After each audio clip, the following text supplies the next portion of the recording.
welcome to everyone. We are on our last panel, an unusual panel of this quite amazing conference. Michael had asked us, I have this bellowy voice, so I don't need that. Michael very kindly asked us to, those of us who were part of the sort of original editorial collective for political concepts, to talk something about how we got where we got, how we changed, and we thought that was a very generous request on his part, but we also thought, maybe people want to come closer, but we also thought it might be a little bit navel-gazing, as Akil put it, and that what we thought would be perhaps more interesting is briefly to set out what our sort of conceptual framework has been, which is actually on the journal site, and have a few of the people say something about where they think things have changed, but open it to your questions. I know from talking to various people, there have been quite a number of people who have questions who haven't really gotten a chance to, the line was too long, or we ran out of time. So we would very much like to leave that open to many of you here. Yes, did you want to? Please. So before we start, just in the name of all of us, I assume, I would like to thank deeply to the three people that really made this happen, possible. Keith and Leslie.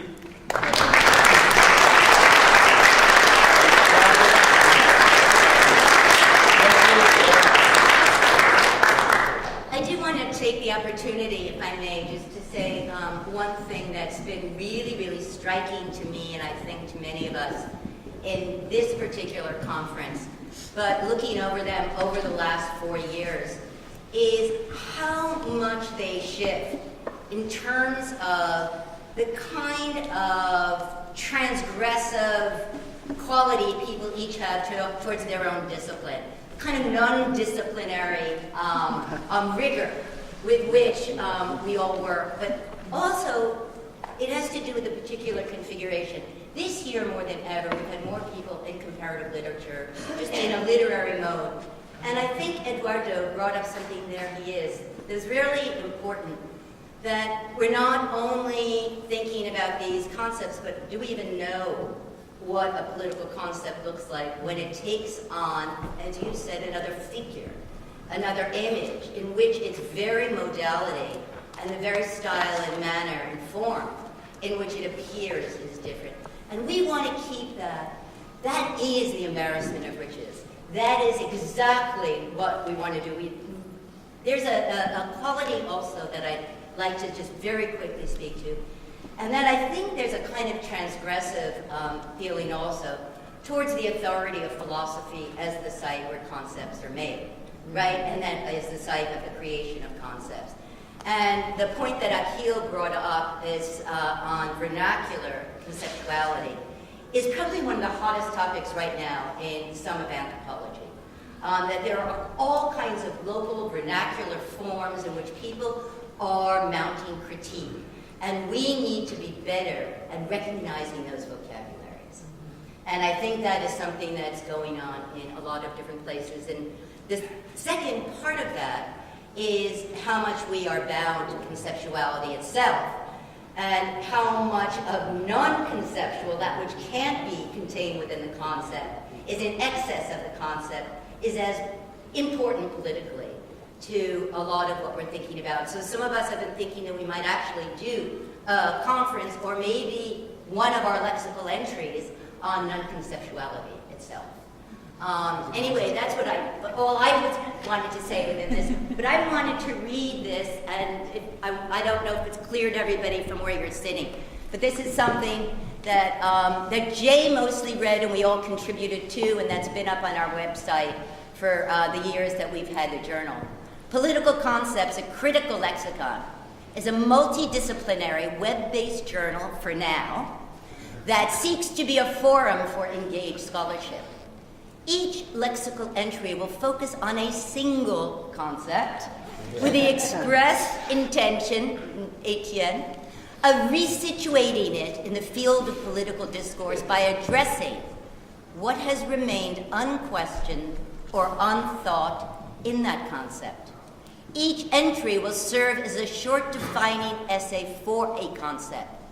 Through their argumentative strategies and employment of the concept in question, entries will aim to reconfigure a concept rather than take for granted the generally accepted definitions of that concept or the conclusions that follow from them. Political concepts does not predetermine what does or does not count as a political concept.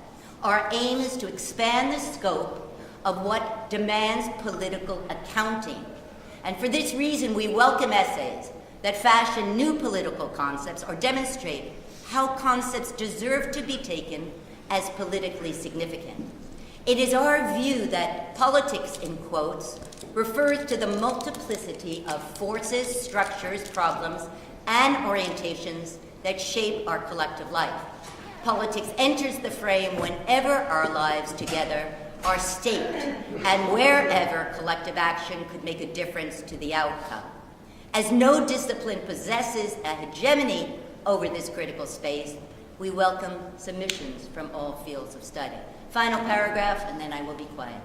We consider political concepts to be a critical lexicon because each contribution resituates a particular aspect of political meaning, thereby opening pathways for another future, one that is not already determined and ill-fated. The term critical in our title is also meant quite literally. Political concepts is a forum for conversation and constructive debate rather than the construction of an encyclopedic ideal. So we can have the same concept over and over, repeated by different people, discussed in very different ways, because it is a lexicon in formation. Each entry will therefore be appended by a curated replies section, which we haven't really done, that will be updated frequently in order to maintain an ongoing exchange. So our various members of the collective were going to speak to some of how much that has made what we're doing and how much these new venues have transformed that project. Who would like to? Well, no, Thank you. I'm just going to make 4 very brief points. And I'm not going to talk about our project because that would be navel-gazing. And just say 4 things that moved me by way of stimulus and actually moved me in a further affective sense. I want to go back all the way, because it was the first thing, and we may forget it. There was a lot of deeply profound questions raised by Etienne in his first paper, which I could not possibly discuss now, especially the way he wanted to reorient our understanding of nature, which might undermine our humanistic conception of labor. I think those are very deep issues. I've been struggling myself to link Marx with Gandhi on those subjects. I couldn't possibly pursue them here, but I do want to raise something on a throwaway remark of Etienne's in that paper, because it's more tractable and not as deep an issue. Etienne was asking, I think in the context of identity politics, which has been so central to, quite rightly, to the politics of our times, partly because the left, for decades, had omitted to take note of the fact that there are forms of disrespect that come from outside the categories of class. And that's how issues of gender and race and so on emerged as central categories in the last several decades. And it was partly the fault of the left that we had that the left had this.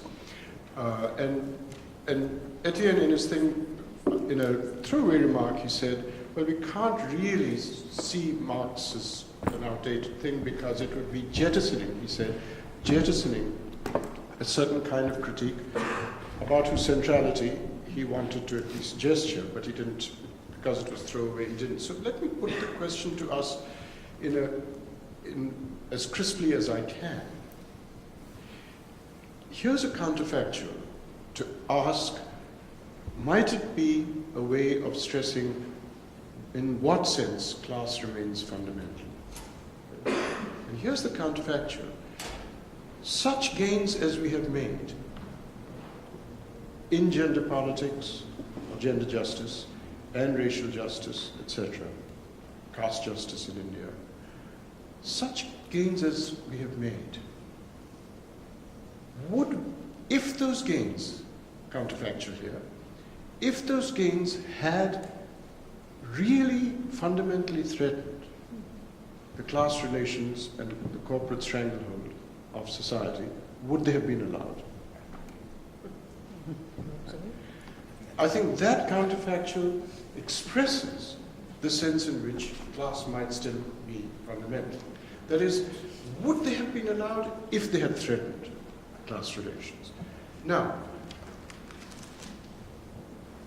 just in case the left starts congratulating itself that it's established the centrality of class with that counterfactual, we ought also, at least at the back of our mind, ask the following question, which is a counterpoint to it. Let's say a feminist question. Suppose we were to make real gains in undermining capital and current class relations, and they had truly undermined patriarchy, would it have been allowed? I don't think that question should be ignored. That is, if the possibilities of genuine progress in the undermining of corporate stranglehold and so on would undermine patriarchy, would it be allowed? So those are two questions which are prompted by Etienne's throwaway question as to whether we could possibly jettison the relevances. Just questions for us to think about. To Jacques' wonderfully amusing and insightful discussion of similes, metaphors, like, and so on, let me just put a question. Jacques, I think part of the political implications that Jacques wanted to bring to center stage was to stress, to mess up the notion of system, because he kept wanting to say that there must be an unsystematicity, and that there might be a politics around that. Here's a linguistic counterpart to it, which I wanted to ask you about, Jacques, but I didn't want to, as chair, put myself in the queue. We have expressions, so let's take banal ones. So, Juliet is the sun. Now, that statement is manifestly false. Right. Juliet is not the sun. But if we add like, then it's manifestly true, because everything is like something else in some respect. In some respect, everything is like something else. You know, it may be a minimal respect, it may be an arcane respect. So we go from an obvious falsehood, Juliet is the sun, to an absolutely trivial truth. That suggests that truth and falsity are, like system, really not the interesting notions in the politics we have. That may be one sense of, you know, I mean, it's just, it's really, as it were, the underbelly or a counterpart to the point you were making about, you know, system is not, maybe truth isn't the crucial thing. At least truth in the propositional sense, but experiential truth and all is a different thing about which these about like and all don't really affect that in the same way, in the linguistic sense. So that's just a third quick question. There was a question about radical hope and despair. I think Jonathan Lear was cited by Barney, and a contrast was made with despair. When is despair relevant and when is radical hope relevant? And I was prompted to think that, Gandhi described violence as impatience in action. So he gave it a sort of psychological description. And I'm just wondering to what extent desperation. I mean, if something outward, visible, behavioral, like violence, gets the description impatience, then I'm wondering to what extent desperation is the internalized mentalistic counterpart to the external impatience. That is, the very feeling of desperation is the internal mental counterpart to what is impatience outward in violence. Now that's a natural thought that comes to one when she was making the point about desperation. The desperation might, if violence is impatience in action, then desperation might be the internal mentalistic counterpart to it. And if that is so, then to the extent that hope is possible and to be cultivated, it may require the cultivation of patience. It may require the cultivation of patience. If hope is to be possible against despair, it may require, side by side with it, a cultivation of patience. But having said that, we also need to keep in mind that patience should be made clear how the boundaries between patience and complacence are marked. That is, cultivating patience should not amount to acquiescing in complacence. Okay? So that's a complication to keep in mind. Finally, I think I was trying to, in the exchange with Ariella, I was trying to say that there ought to be an experiential description of the ways in which the well-off are in fact not well-off, what Marx would call alienation of even the rich or even the capitalist class in his examples. Said, he never makes this explicit, but one of the subtlest and most interesting things in Said is when he talks about the ways in which the metropole, the imperial metropole, is, he doesn't use the word alienated. The surrogate self. But a surrogate self, colonized is a surrogate self. Yeah. But what I had in mind was that sometimes the level of experience is so limited or minimal that it gets an almost degenerate explanation, which is sometimes the alienation of the well-off. Or let's take although he got a lot of trouble for making out that Mansfield Park was an imperialist number. Remember, everybody, Cynthia was he calls it the contrapuntal. right. So, people like Cynthia just sort of went nuts on that. But what he was really, I think, getting at, not that he made it explicit, was the ways in which you can be alienated if you simply don't know the privilege of your own location. That is, an epistemic deficit, you don't know the privilege of your own location, is a symptom of your alienation. Right? A mere epistemic deficit could be a sign of your alienation, which shows that the ethical question of our time is not merely how ought we to live, which is an old Socratic question, but what ought we to know? Okay, thanks.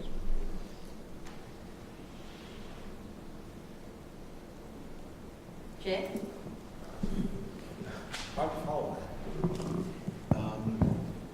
me, I want to come at that statement sideways on, and eventually say something about Kevin and Wada's papers. But I guess I want to begin with an anecdote. After I gave a paper at Berkeley on devastation, afterward Wendy Brown came up to me and put her arm around me very warmly and said, "Well, you're really not a political thinker, are you?"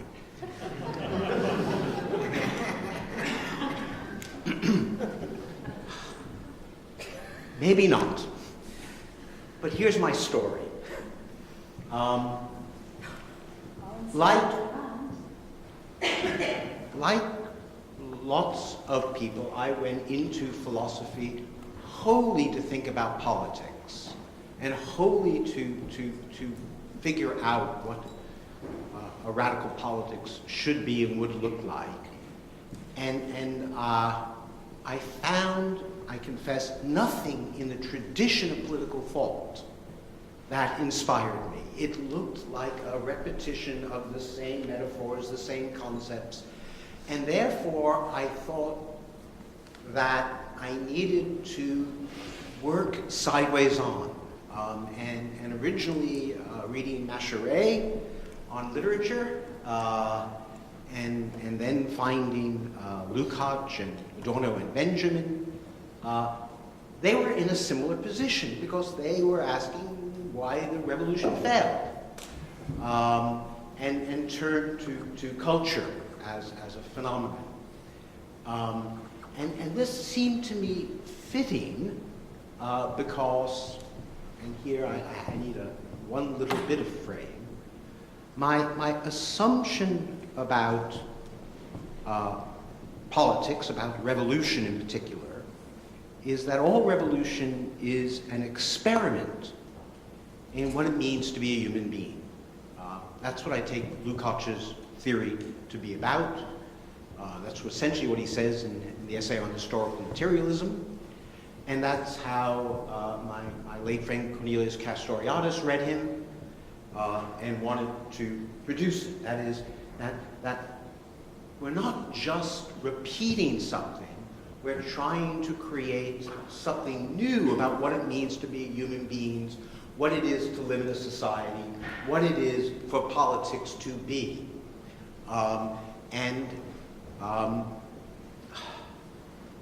That seemed to me hard, but what I understood, Adorno, Benjamin, Lukács, all I think going back to Schiller, where Schiller, on my understanding, asked the question that we have art when there is an absence of politics.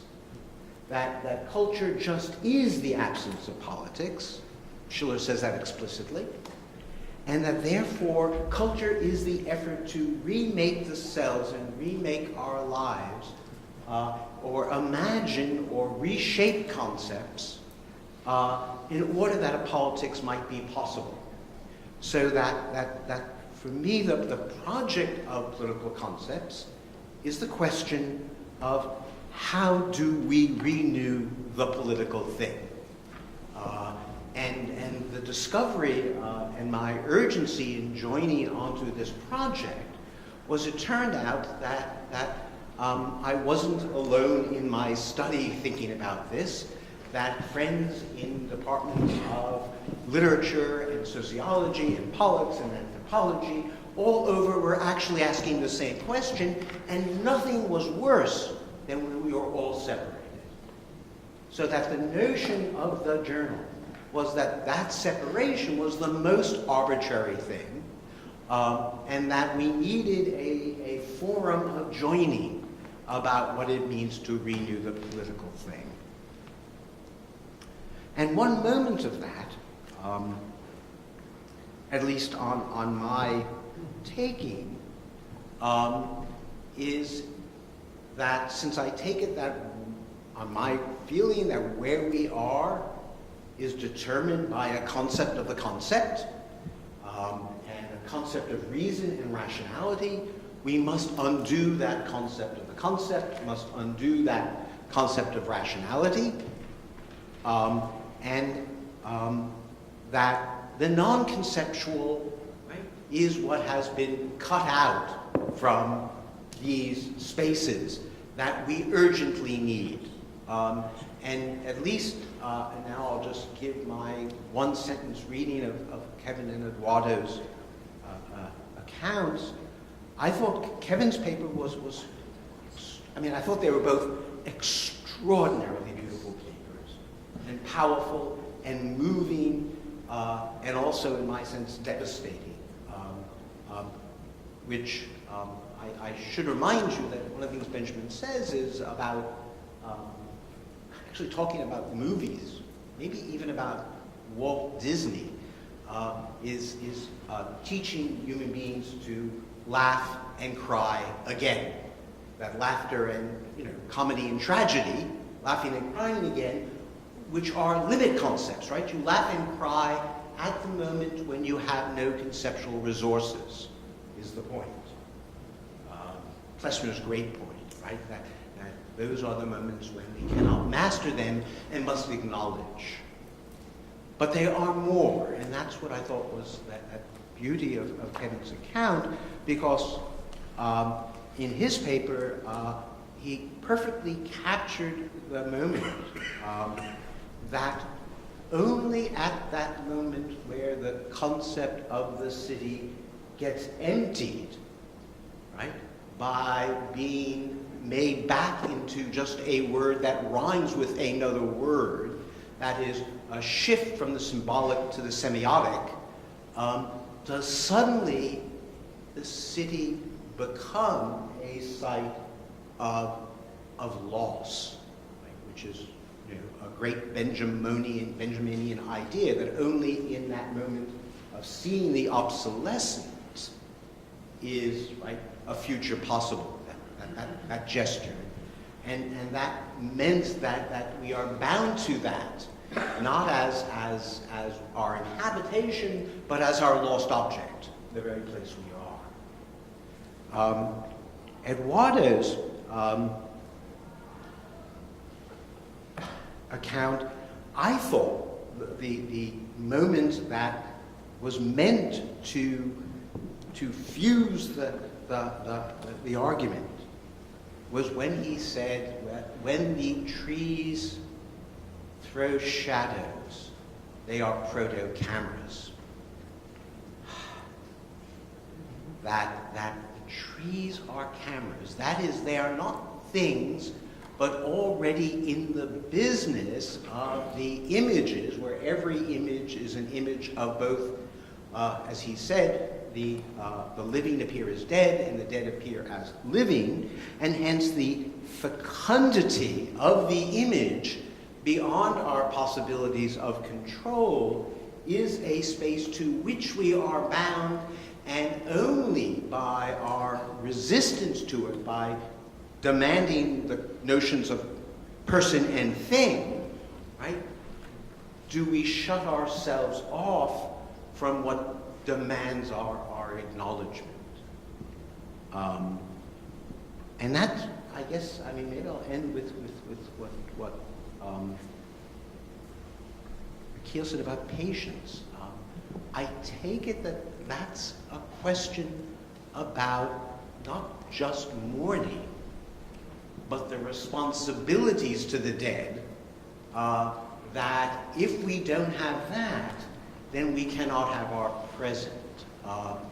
And to hear Brodsky, I take it that's the demand he is making. And a demand without which, that is the belief that we're in the present, is always a great danger. Above all, the possibility of renewal. Thank you, Jay.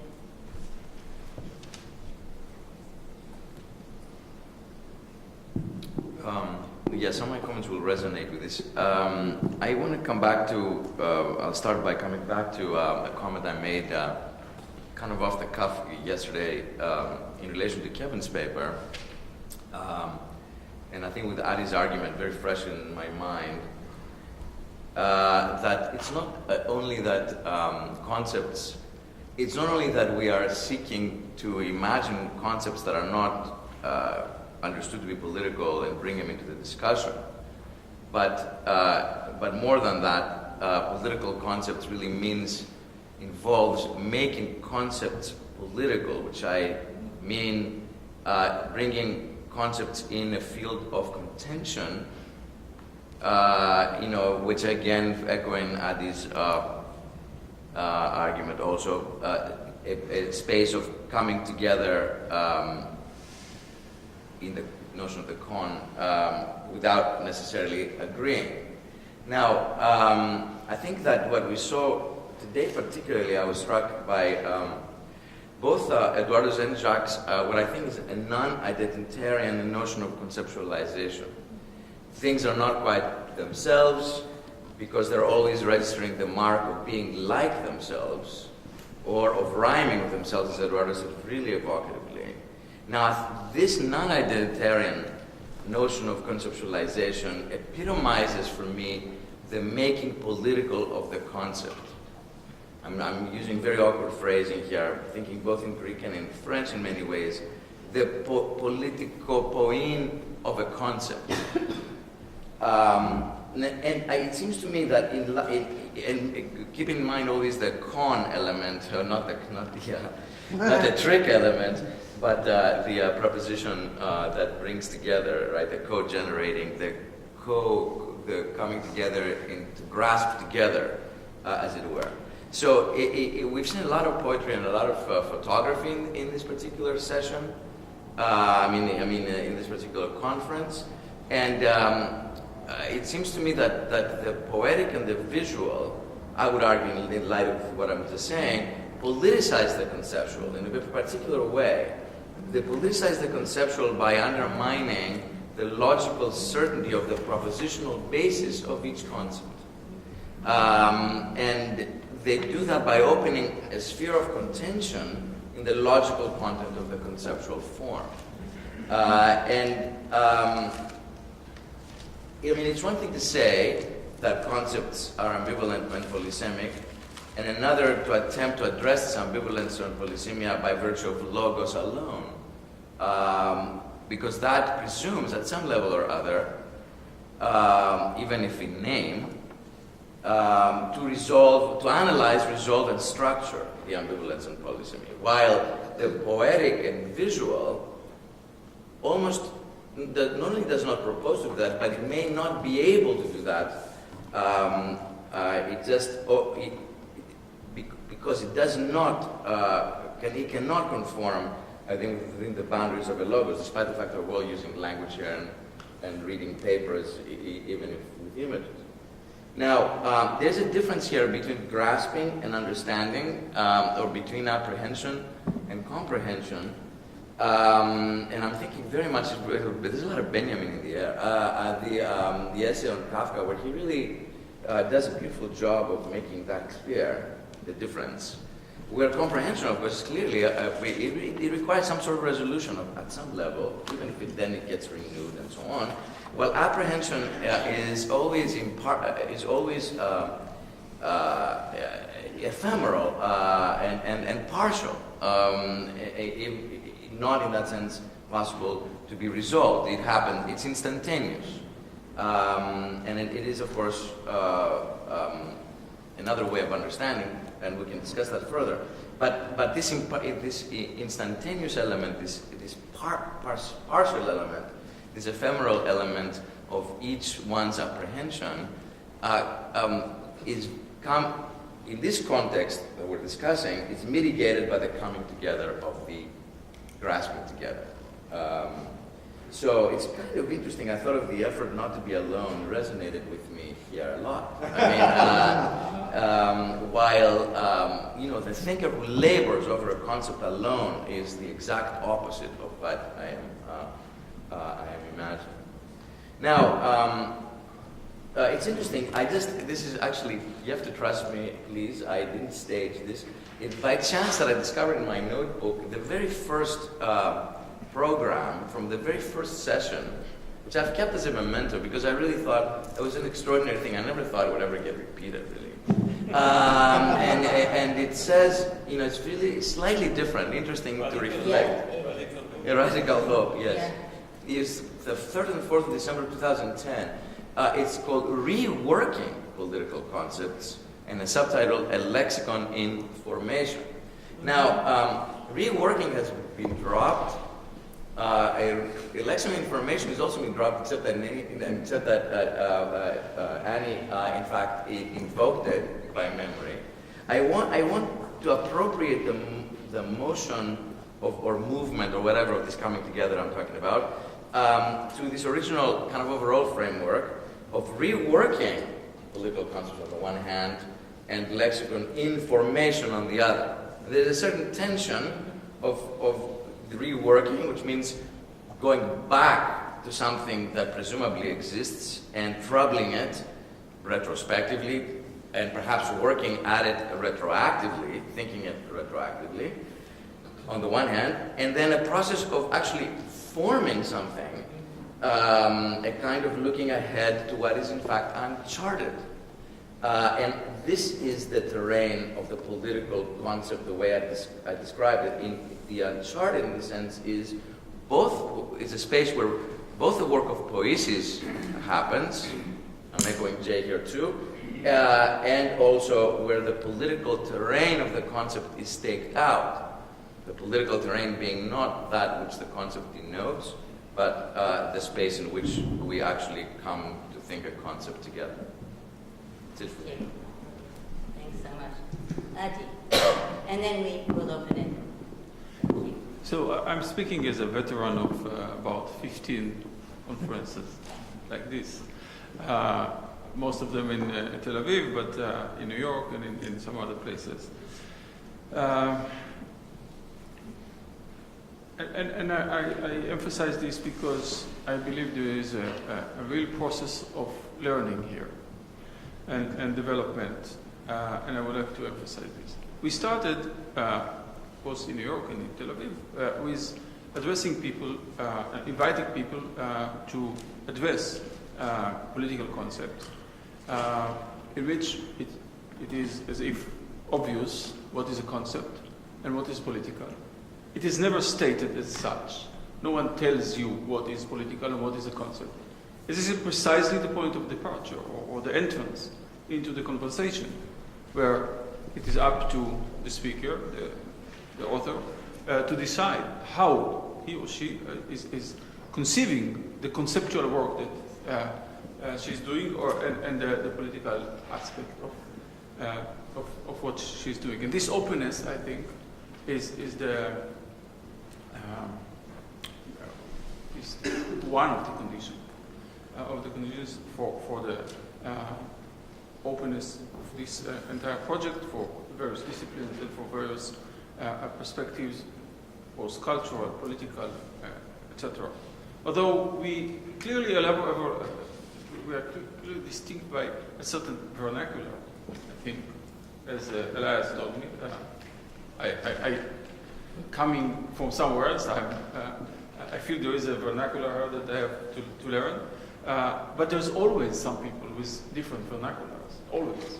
So there's no one vernacular, and that's part of to develop these vernaculars.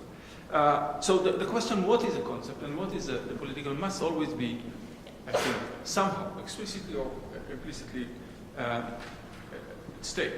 And I think that this process of learning was, among other things, a process of learning something about the political and something about the concept, or the variety of ways for understanding concept and for understanding the political work of concept. And I think that to reflect on this is not, what's the word you use, the level, or the level. It's not this, I think. It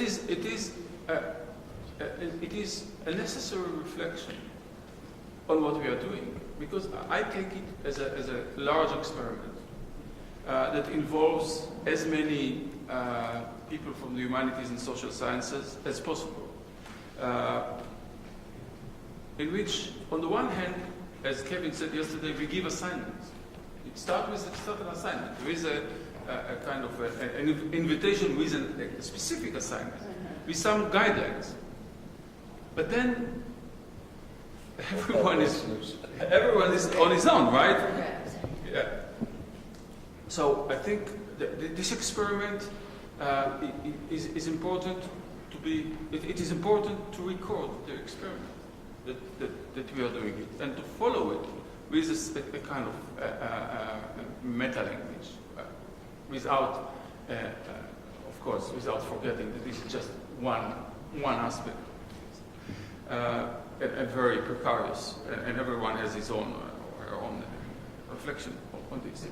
Now, I think there are two important aspects to this experiment that I would like to stress. One of them has been achieved to a certain extent, and one is still a complete vision, and it's a part of this radical hope with which this project is started. The one which has been achieved to a certain extent is that this is an exposure of each of us, because every one of us has to step out of one's own discipline and to speak to to some general public, some kind of general public, and must risk some generalization or some statement that he may or she may not take in usual circumstances. And among this risk, I think, is part of this exposure, I think, is the taking responsibility exactly for what Achille said before, the privilege of our location. It is the privilege of our location that put us in this position, that taking responsibility to the thing that we do, and to the kind of the work that we do with such luxury, and it's such wonderful conditions, even in Tel Aviv, relatively speaking. So this is one point. And the other one is that this kind of experiment must be repeated in many different contexts, cultural and political contexts.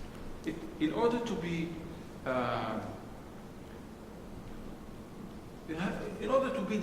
have the effect that it may have, it has to be globalized. It has to go over the globe, in various places, in which people would listen to each other, conceptualizing something that looks the same or sounds the same, but in fact has so different connotations and implications in different contexts. And I wish that at some point, when we be strong enough, it can be global enough. We will. Please, Cam. Okay, so I'll see if I can hear me. No. Do I need a mic? Okay. So I'll see if I can put this together. So in part, this has to do with the sort of tension that arose between Anne and Adi when he presented. But I think it also reflects things that other people said and what Adi just said, which is this question of this attempt, right, for this to be something not just interdisciplinary, but that really expands in all kinds of different ways and is sort of a repeated experiment. And of course, as one of a handful of anthropologists here, I'm struck by that feeling of being in a disciplinary, strange place, and I really enjoy being in this atmosphere. No, seriously. But, and I'm not sort of suggesting that, if we throw more anthropologists in the mix, that somehow this is going to transform everything. But I think that it has to do with what Anne was getting at, but I'm not sure if I want to pose it in quite the same way, but that the great benefit to the way that Adi defined the concept was in the formulation of what is X, which I think is really important because it takes into consideration that reflective moment or a stepping back. And I think what you were asking about, Anne, was sort of the moments in which concepts are emerging or being reworked in which it's not necessarily verbalized. So I think what was, for me, thinking about the things that I'm interested in, what was helpful about Adi's sort of intervention was this performative dimension and sort of the concepts. The thread of it, always there being a thread of it sort of evanescing, that it's in the act of conceptualization, and once, I think you said something like, once there's consensus, then it's a term, right? And so the way I think this connects to what you just said about the sort of disciplinary part is, even if people are coming from a variety of disciplines here, I think there's, dare I say, a certain homogeneity to the sort of approach to the work that we're doing that's so dependent on European intellectual history, so dependent on a rather small range of thinkers, but was so great about what Stathis said about the work that Visual Stuff was doing today and yesterday, and the work that poetry or poesis can do. I think the ethnographic is another way of thinking about that, right? Because it's not exhausted by the linguistic or discursive tradition or a tradition that's solely about literary interpretation, etc. So in thinking about globalizing this and having different, I've been to one of these before, and it's different every time. The tenor of the whole thing, the way it works, the rearrangement that needs to happen with tables and seating and problems with microphones and all those sorts of things. So I think globalizing it or doing it in as many different places as we can is great. But there also needs to be a kind of globalization of method too. So just mixing up disciplines or doing it in different spaces won't achieve that if there's still a kind of parochialism in terms of the sort of the methodologies with which we're trying to think about concepts or think about emergences, and not just doing histories, or not just sort of reworking old terrain, which is something that that Jay was talking about as well. So I'll leave it at that.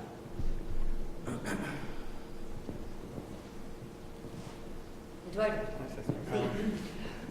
Well, I want to thank all of you for your comments. I just have three quick little things. One is about patience, one is about literature, and then the other is my thank you. But the patience issue, there was a great little moment that one of the many hats I wear at Princeton is I'm the chair of the Edward Said Memorial Lecture Committee.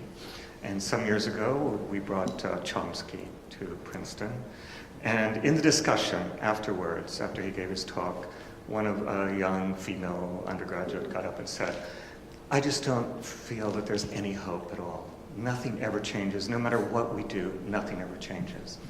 And so Noam just smiles and says, "Well, I just agree. A lot has changed since the 1950s, which I thought was a really fabulous lesson, right? Which is that things take time, right? I mean, and it takes a lot of time in terms of just collective work and years, right? It takes, and I say that because one of the things that I like about this project is that it's an effort to think about language and about not just reworking, but reconceptualizing certain terms and so on. And I would articulate the hope, the radical hope, as that if we can change our relation to the language we use, we can perhaps change much more than just language. We can perhaps change the relations in which we live. That's what I would say about that. Literature. One should remember that Marx was always another name for the study of literature, right? And nobody would ever say that Marx was not political. So I'll just one quick reference. 18 years old, he writes to his father, first extant letter, earliest letter we have from Marx.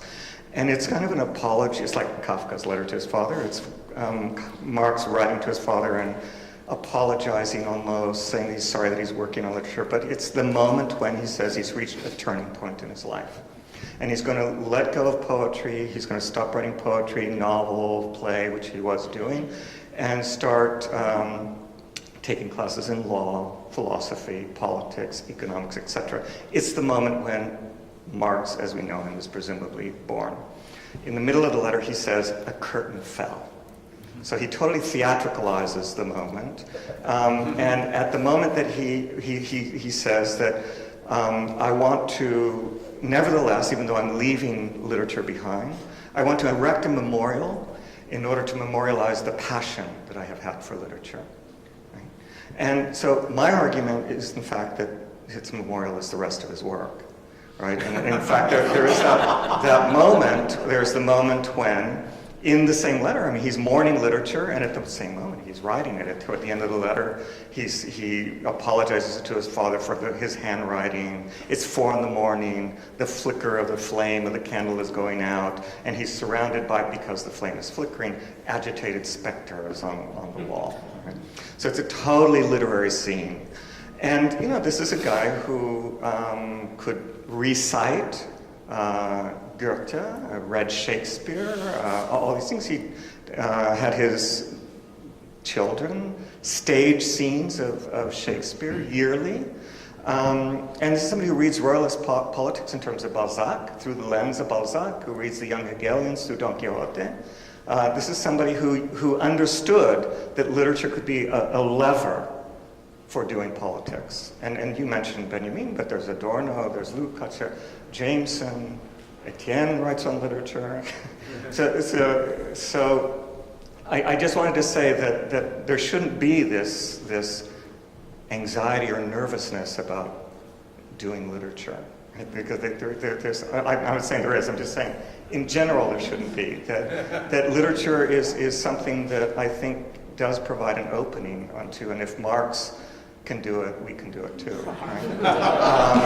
And the third thing I would just say is I just would like to thank all the organizers. I mean, I know that probably other people will thank you too, but I think that the work we do, that I do, many of us do, is very lonely. I think there's a special heaven and hell of the reading and writing. And I think for me, the only thing that has ever confirmed me in the madness of doing all this is having conversations with people about things I care about and what they care about. So I just want to thank you for that opportunity. Thank you for being here. Yes. Someone who was on the queue and didn't get to ask your question before. Do I need a mic? I have a very loud voice.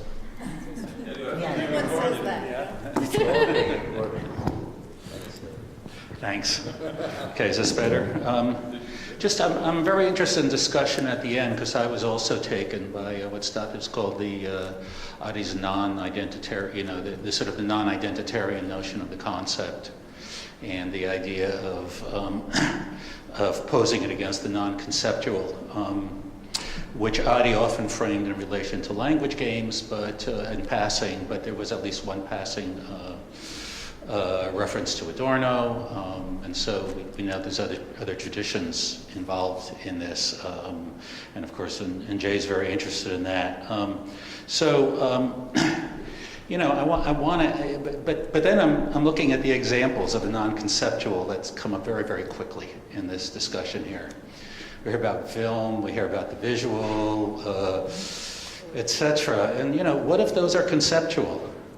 Why do we assume even laughter, you know, which Jay described as a limit case? Well, actually, Adorno had something to say about laughter, and Disney. You know, and the most obvious place to go is the culture industry, where he refers to the sort of the sadism of Donald Duck as being part of the mechanisms of the culture industry. I mean, he does pose that to another kind of a laughter, which is sort of disappearing, which has to do with this sort of structured incoherence of the review format, the popular review format. But what all of this suggests to me is that the discussion, and I also want to point out that there's a very specific lineage of a conception of art that's been involved in all these discussions, as if art gave us an out to from the politics of the concept. But it seems to me that have to consider the possibility that art is concept. You know, there's another formula in this lineage, which is intuition added to the concept, or do I have it inverted? Anyway, that's not the disappearance of conceptuality.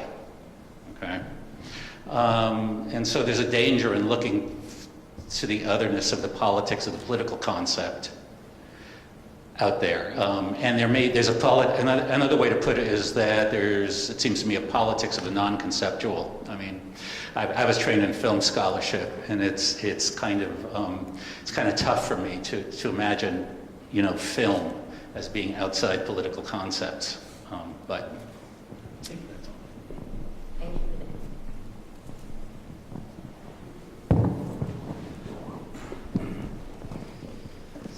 I would like to go back to the formulation from Adi Afir from yesterday, the what is X question, and especially the exchange with Professor Balibar about whether that question was intended as ontological or ontic.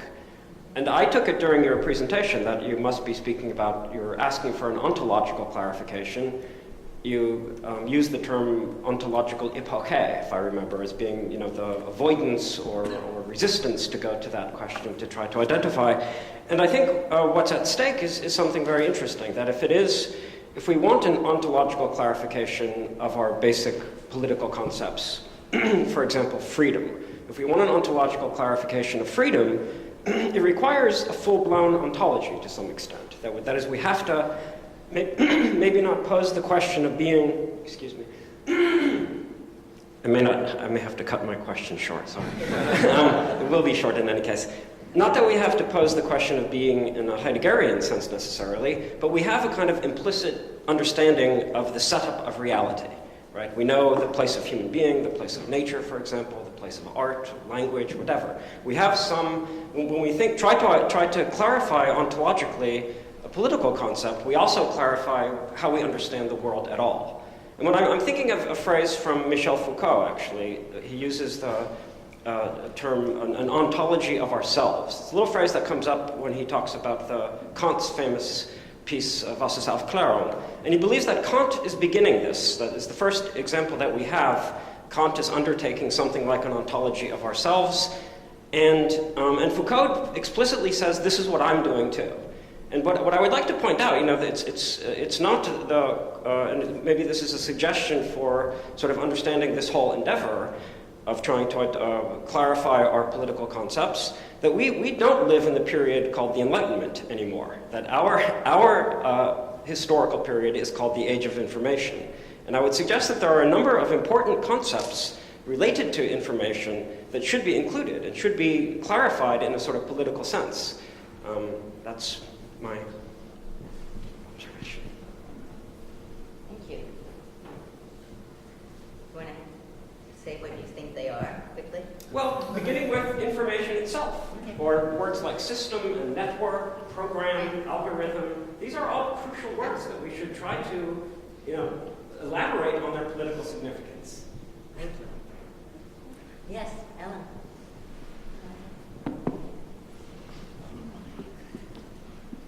Both of the things that I want to say go back to comments that Akil made, and I feel a little ambivalently about them because in both cases where you came down, I was persuaded by and in sympathy with. So the first was when you invoked Juliet and you said falsehood and truth, you ended up saying in the propositional sense that's not the crucial question.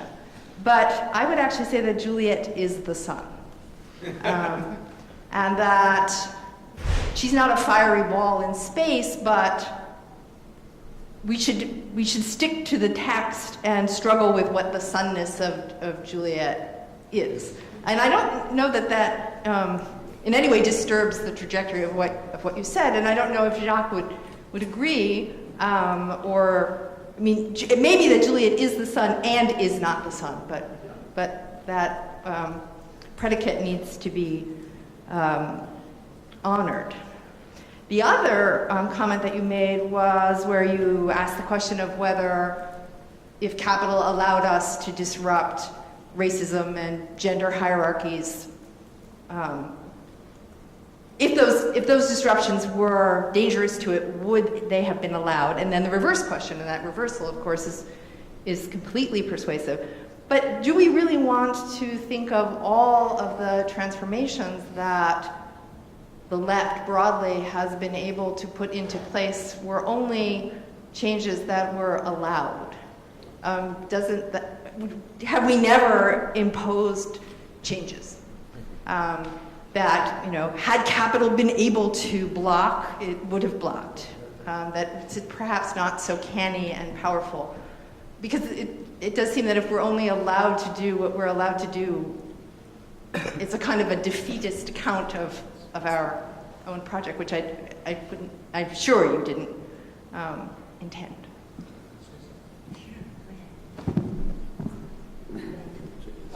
So on the first element, we're completely agreed that, I think I was just saying that we need notions of truth which are non-propositional, which are experiential, it's partly got to do with the phenomenal description that I was talking about earlier before we talk about rights and so on. We need a level of description which is deeper and more ordinary, part of our ordinary lives, which is what we seek when we seek to crack metaphors, or good metaphors, etc.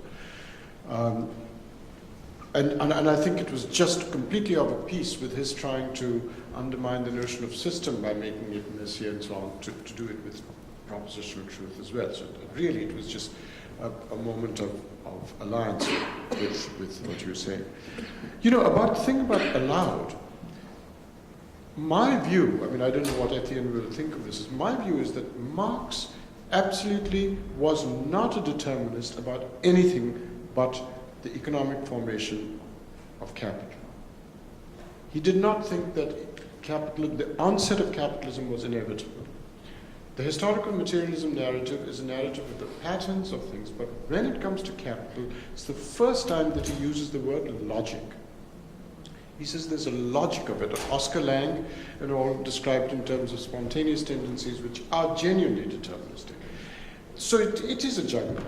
It does or doesn't allow us. That's why I was trying to raise with Barney the thing that, you see, the thing with capitalism is that it is not formation which will allow constraints in it.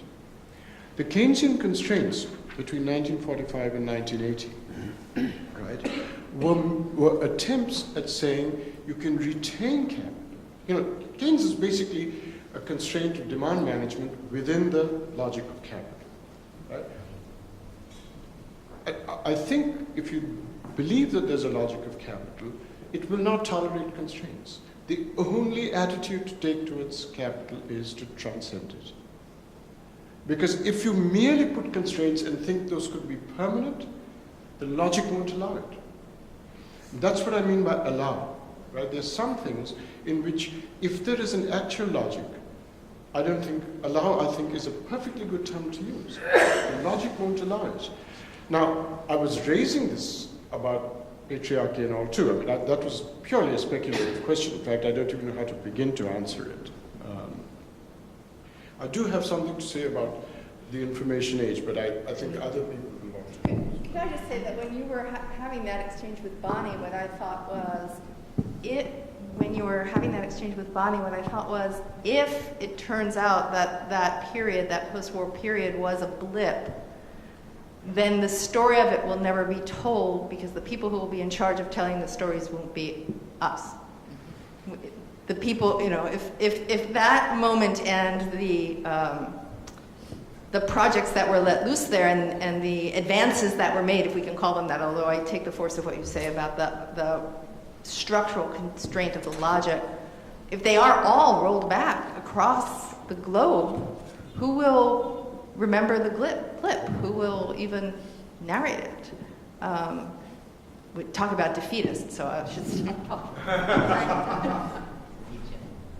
Yes, one here and another one back there. No? Sure. Oh, Etienne. No, please, first. Was a reaction to this? Oh, okay, fine. Excuse me, there was a reaction to this, please. Okay, I'll try and make it. Thank you, Sergey. Excuse me, forgive me. No, I just want to say two very quick things about this last exchange. One, I agree with Akil that Marx essentially was not a determinist, but he's been led in different moment to write incredible deterministic phrases, and then of course you have to do something with that. But what I very much like in your initial statement that Hélène is referring to is the use of the logical instrument of the counterfactual, because I do I'm strongly convinced that it's a nice way to bring back, if you allow me, the Althusserian category of the absent cause. If you reason in terms of counterfactuals, you're not going to have in the end something like a present substantial cause or structure which combines all the aspects of the political and historical conjuncture and the different movement. You'll only reach a negative kind of articulation, and that's precisely what opens a number of possibilities. Second, allowing. So it seemed to me that first there is a semantic dimension in that which is not deprived of interest. Of course, English is not my native language, so I may not perceive the things perfectly, but it seems to me that there are two different uses. One is, in fact, personalized or therefore mythical, more or less. I allow you to do that. So, and this I can be a capital. So, meaning I could prohibit, but I'm generous. I allow you. So, and the other one would be more impersonal and therefore more materialist. It's simply the idea that there is room for, and there is room for. Now the question becomes historical, and we are not going to solve that. Yes, okay. It's what happened in the 20th century. When Noam Chomsky said a lot of things have changed since the 50s, yes, they have changed, and now they're changing again, and not exactly in the same direction. So the reasons why some room was made are to be looked for in social struggles, anti-imperialist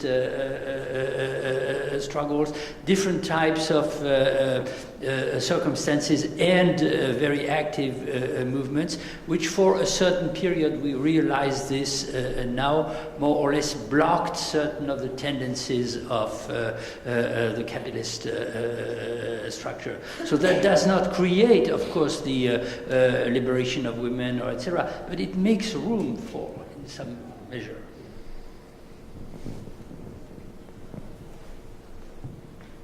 I wanted to address one of the tasks here. So one of the tasks of the critical lexicon is addressing what has remained unquestioned or unthought in that concept. I wanted to ask or comment about the status of the unthought, not only what has remained previously, but while discussing a given concept. How do we deal with the unthought that we are positing, that we're creating while discussing this concept? And this has been gestured during the conference in many different ways, and the clearest way, I think, was a response to Todd's question yesterday: what can the concept not do? It cannot do precisely what it aspires to do. So because it posits its own unthought. I'm wondering whether this is precisely the function of the unthought, is what necessarily links the concept to its political function. We have talked about the risk of talking here about a single concept, and so on and so forth. Whether this risk, which is a political risk, should be located precisely in the function of the unthought, and so hence the kind of the greater question, while we cannot control what we designate as unthought, we can perhaps deal with the function of the unthought that has an effects like non-identitarian notion of concepts, or the privilege of your own location, or the word symptom that has kept being repeated here. So this would be the general, not even methodological, but strategic or even tactical question for many people.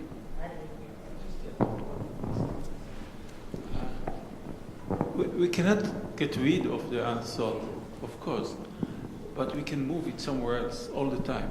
And one of the ways to do it is simply to speak together, to be in the presence of others who expose the unthought in your own performance. And this is part of this collective enterprise.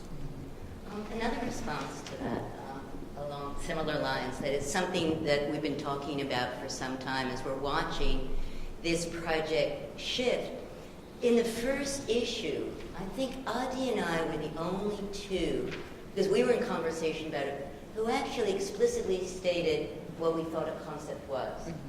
Because we were trying to figure it out each, and I was very excited, and he was in the middle of writing this amazing paper that he had already written way before I don't know.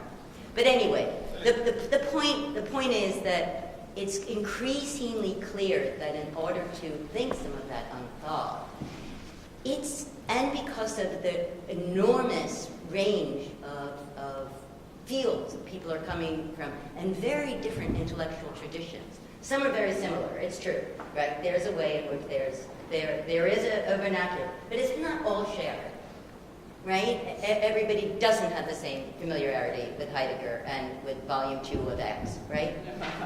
No, I mean that very seriously, because in order to make this a project that's not just our little collective of a little internal, very erudite conversation, it's important, it seems to me, to be explicit. What are you understanding a political concept to be?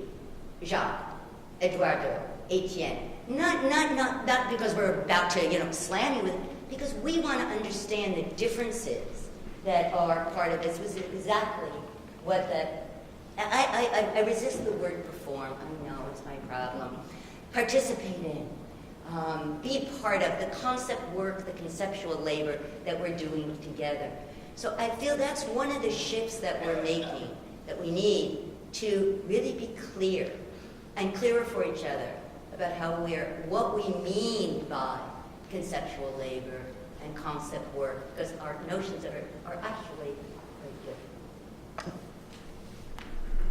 Yes. Wait, no. I think there was someone way back there. Time is kind of fast. I just really and oh, sorry. And my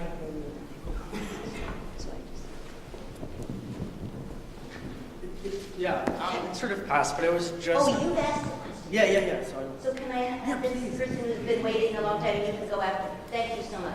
Hi, thank you Mila. everyone for the possibility to be here. I just want to bring us back a little bit to Adi's presentation yesterday, and I'll do a lousy quoting here maybe when I will read it out. So Adi, yesterday you said that concepts come into being when what is X question is asked and attempted to be answered. And I was thinking about what if we expand this question with the question of who gets the possibility to even pose this as a question. And what I mean by saying this is, and this may go back to what Cam was saying at the very beginning, that there is a necessity of a kind of a methodological transparency that I see in the conceptual work that is being done, or work with concepts that is being done. And when I say methodological, I don't mean that it takes to bear on a toolkit, but it takes to bear on a strategy. And here I may go back to a question that I think Anne posed to Bonnie earlier today, when she asked to the condition with which Bonnie was thinking with resilience, and Bonnie said, I was thinking with the danger of losing public things if they're not resilient. And this may go back to the question that Sergei was asking, and the possibility of using this as a collective place to ask the non-conceptual, and in this case for me that was public good. because public, or defining or identifying something as public good takes a kind of politics or involves a kind of politics. So that's why I thought it was necessary to, in a sense, think about the strategic investments that we have or someone has when they start even thinking about the question of what is the concept. So. Thank you, Mila. Did you want to respond? Please, please. I think that when I spoke about the privilege of our location, this is one of the privileges. We have the privilege to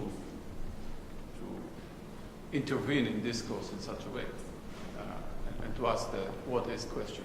But that doesn't mean that the question is not asked all over the place. For the child who asks, what is this?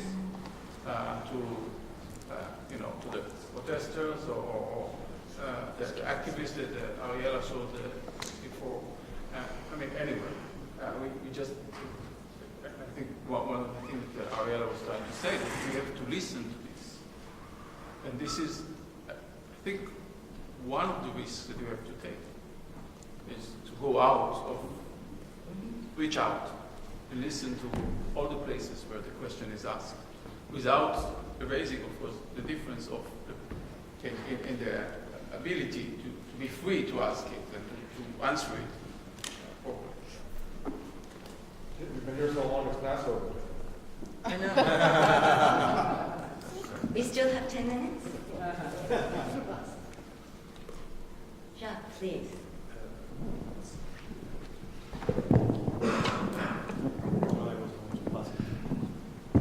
So this is a footnote to Sergei's point, I think. It doesn't seem to me that our goal should be to displace the unthought in our considerations here. I'm not sure that one can do that, actually. I think that what we need to do is produce more unthoughts for thinking. Right? And in the process of producing the unthought in the different conversations that we have, the production of the unthought in our thinking seems to me to be something that happens rather surprisingly and precisely where we don't expect to see it. Recording the emergence of the unthought in our conversations and placing that on stage, seeing what effects the production of the unthought has, that seems to me to be a good description of a certain kind of politics as well. Thank you. Etienne, please. Just micro footnote to what you have just said. If you allow me, yes, absolutely, that's wonderful. As I understand, verbs and participe in English, unthought is a passive mode. So the unthought, but to unthink is an active verb, which English has. I had to translate into French the book written by my friend Emmanuel Wallerstein, Unthinking Social Science, that created a terrible problem for us because there was no French equivalent, whereas in English it's perfectly clear. And so unthinking, I think, is an extremely important moment in every conceptual enterprise. Except that unthinking in English, especially in the title, is a pun. It's a pun. Okay, excellent. We're back to les jeux de mots. Got exactly nowhere.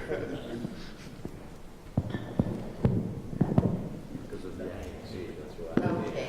I want to thank everybody for your patience and for being with us and for adding so much to it. And we hope we see you again in April in New York, where the details will come out soon. So thank you, everyone.